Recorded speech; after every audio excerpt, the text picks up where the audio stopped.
Hello, dear friends, and welcome back to another insightful video. I'm so glad you could join us once again as we delve into another important topic that might challenge the way you perceive the world and your spiritual practice. Today, we are going to unravel a topic that often creates confusion and even leads to misunderstandings on the spiritual journey: emptying the mind. The concept of an empty mind is often touted in meditation practices and spiritual circles as a state to be attained.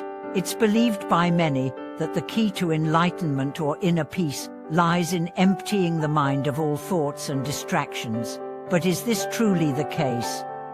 Is the practice of emptying your mind the ultimate path to seeing the truth, or is it an illusion that many fall victim to?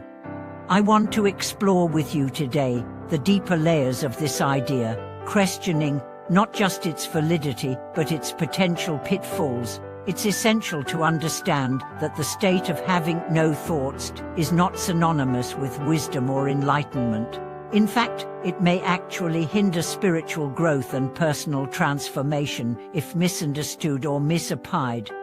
Let's start by considering the first challenge that comes with the idea of emptying the mind. Many practitioners and spiritual seekers come to the practice with the belief that to see the truth, to access a higher state of consciousness, they must rid themselves of all thoughts, no distractions, no mental chatter, just stillness.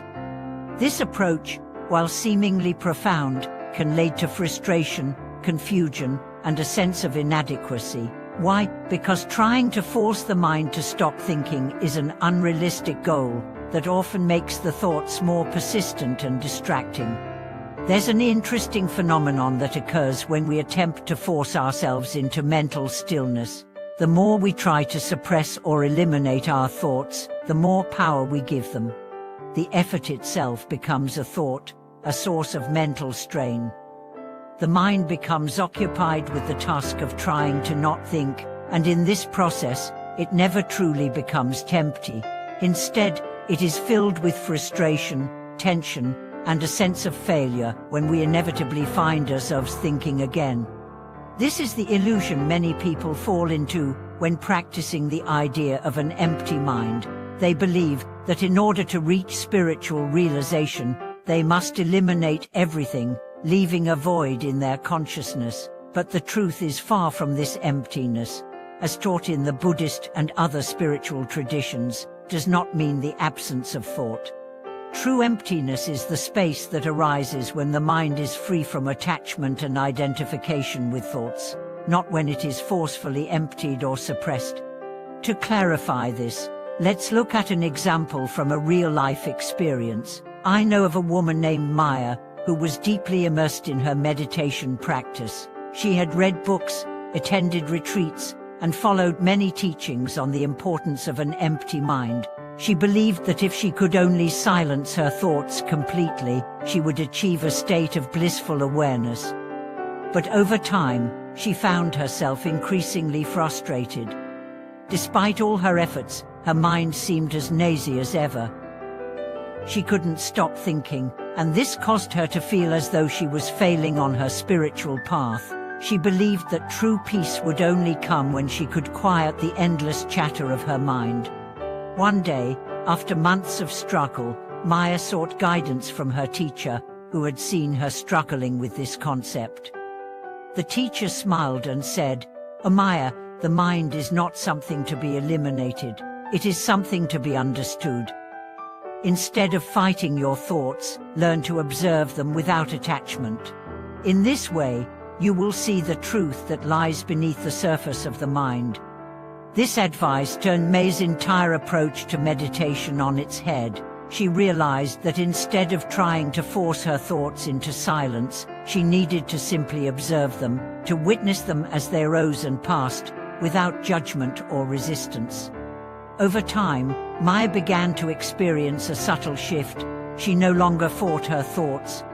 She let them come and go freely, and in doing so, she discovered a deep sense of peace, not from the absence of thought, but from the acceptance and awareness of each thought as it arose.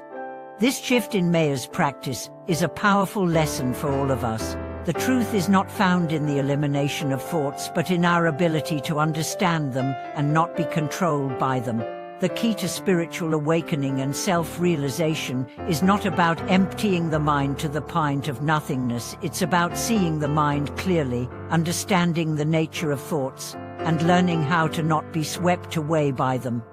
But what does this understanding look like in practical terms? How can we apply this in our everyday lives?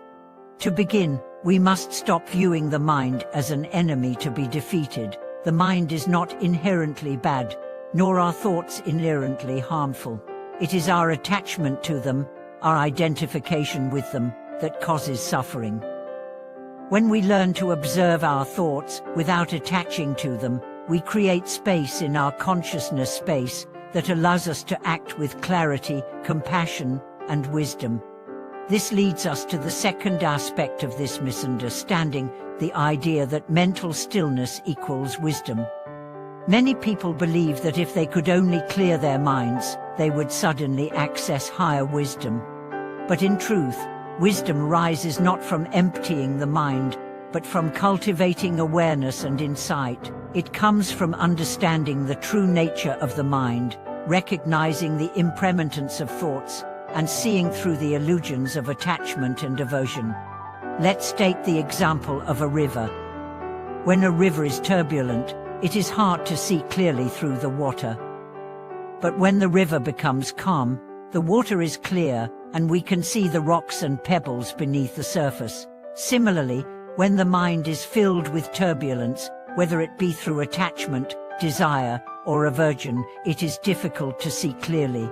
However, when we learn to calm the turbulence of the mind, not by forcefully suppressing it, but by observing it with awareness, the clarity of truth naturally rises. This is why mindfulness practice is so crucial. Mindfulness does not require us to stop thinking, but rather to be fully present with whatever thoughts arise. When we practice mindfulness, we begin to understand the impermanent and transient nature of thoughts. We no longer identify with them or become attached to them. Instead, we witness them as they come and go, allowing them to pass without clinging. There is a profound teaching in Zen Buddhism that encapsulates this concept. It says, "When the mind is like still water, the moon's reflection can be clearly seen." In other words, when the mind is calm and free from attachment, we can clearly see the reflection of the truth, just as the moon can be seen clearly in still water. But when the mind is agitated and restless, the truth is obscured, just as the moon's reflection is distorted in turbulent water.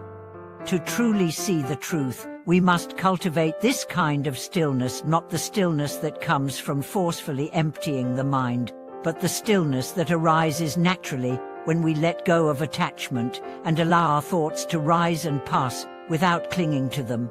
This is the true nature of mental clarity, and it is the key to spiritual insight and wisdom. So, what can we take from all of this?